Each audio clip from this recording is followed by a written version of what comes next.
Magandang araw po sa inyong lahat. Shuby Etrata, ipinakilala na ang first love niya ngayon. So alamin po natin lahat yan dito sa ating video.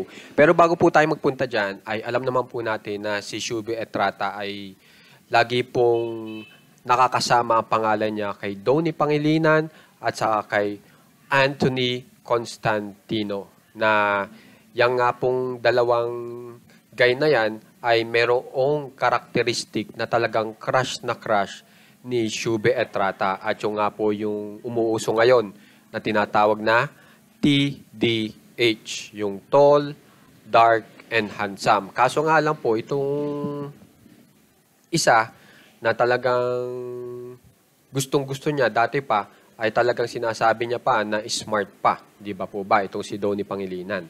So, ipakita ko po sa inyo itong mga ilang video na kung saan ay talagang ito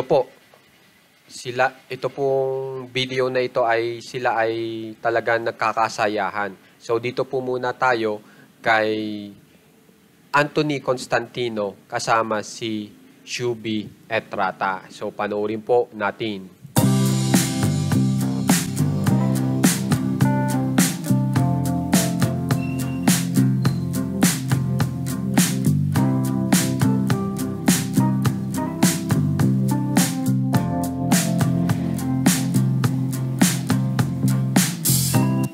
Yan, kung mapapansin nyo po, ay talagang close na rin po itong dalawa, di ba?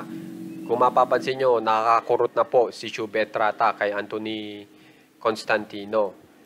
Tapos ito pa yung mga ilang larawan na laging ipinapakita sa social media na kung saan ay talagang signature na po ni Anthony na may laging dalang bulaklak para kay Shuby Etrata.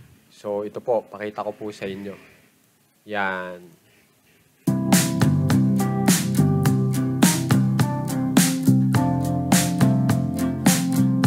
Bali po, kahit saan magpunta, basta magkasama yung dalawa, ito pong si Anthony Constantino ay laging may dalang bulaklak, iba't ibang bulaklak para kay Shuby Etrata. So, kung mapapansin nyo, napaka-sweet po ni Anthony kay Shuby.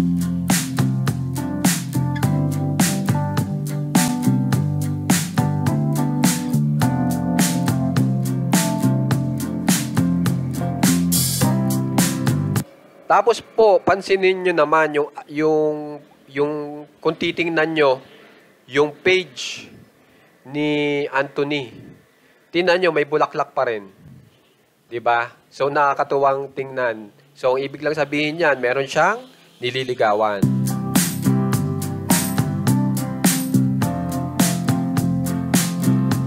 At alam nyo na po kung sino, diba? Si Shuby Etrata. Kasi yan pong bulaklak na yan ay laging para kay Shuby Etrata. So ngayon, dito naman po tayo sa pagkakakilala ni Shuby Etrata kay Anthony Constantino. Okay, yung message po ni Shuby. So, basahin ko po sa inyo.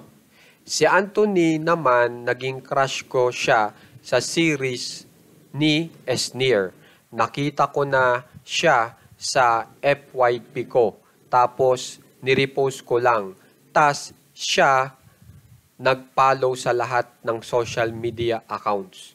Nauna, siyang nag-chat. Sabi niya, "Hi ganda." Nag-reply ako, "Hi pogi." So, yan po yung una pala nilang pag-uusap ni Anthony Constantino.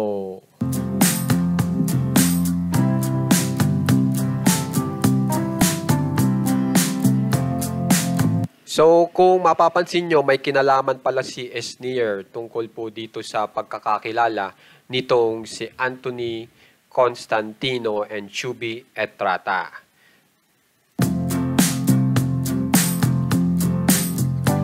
Ngayon, ipakita ko naman po sa inyo itong talagang dating-dati pang crush ni Shuby Etrata na si Donnie Pangilinan na ipakita ko sa inyo yung mga nakakatuwang video po nitong dalawa.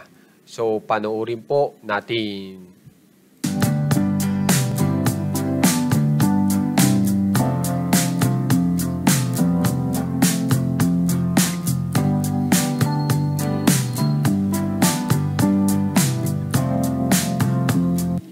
So kung mapapansin nyo, hindi mapakali po si Shubi Etrata dahil nandyan si Donnie Pangilinan na crush niya na dati pa.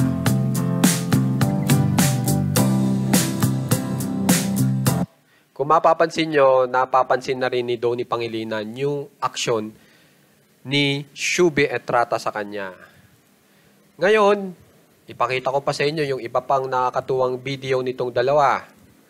Ito, kung saan ay tingnan nyo po at pagmasdan nyo ng maigi kung paano tumitig si Shubi Etrata sa kanyang crush na si Donnie Pangilinan.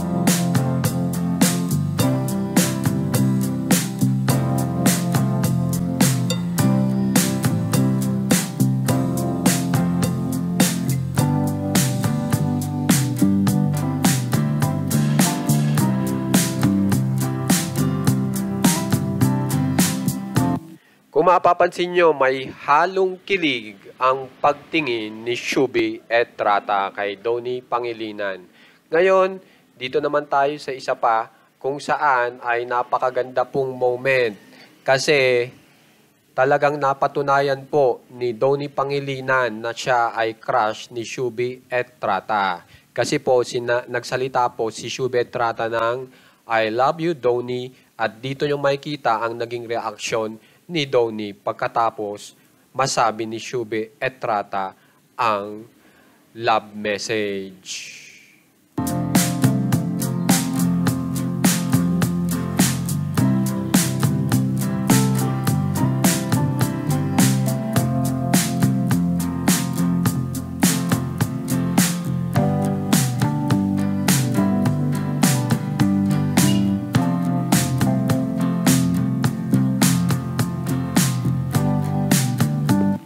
Kung mapapansin nyo, masaya naman po si Donnie nung marinig si Shubi na sabihin ang I love you. Ganun na rin po si River Joseph kung saan ay kilig na kilig.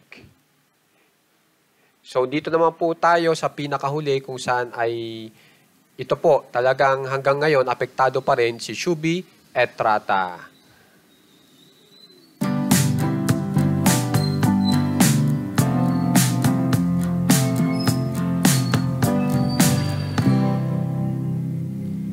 Yan. So, kung mapapansin nyo, talagang crush na crush ni Shubi Etrata si Donnie Pangilinan. Pero ang malaking tanong, sino ba ang first love ni Shubi Etrata? At yan nga po ay naipagtapat ni Shubi Etrata sa isang interview na ang pagkakasabi niya ay ito po ay nangyari sa panahon na siya ay high school pa. Pero hindi po daw sila nagkatuluyan ng kanyang first love kasi nga po high school pa siya, bata pa siya. Okay? Na kung saan ang ginagawa po nitong lalaking ito ay araw-araw po siyang sinusundo para sa pagpasok sa eskwelahan. 5 a.m. pa lang daw po nandoon na para sunduin siya. Tapos iniuuwi rin po siya. Ganun po katindi itong lalaking ito. Tapos ang sinabi pa ni Shubi Etrata ay nakapaglinis pa raw ng bahay ito sa bahay nila, itong lalaking ito, para lang makuha ang oo ni Shubi Etrata. Kaso, hindi na nga po nakapagpatuloy itong lalaking ito kasi mas focus po si Shubi sa pag-aaral. At nung hindi na nga po nagpaparamdam itong lalaking ito, sa kanya pa po na-realize na love niya na pala itong lalaking ito. Kaya ito pong lalaking ito ang first love ni Shubi Etrata na sana balang araw ay makilala po natin lahat. Kaya naman guys, kung gusto niyo po ma-update sa mga famous celebs ng Pinas, subscribe na po kayo sa ating channel na Juan Katawa. Maraming salamat po.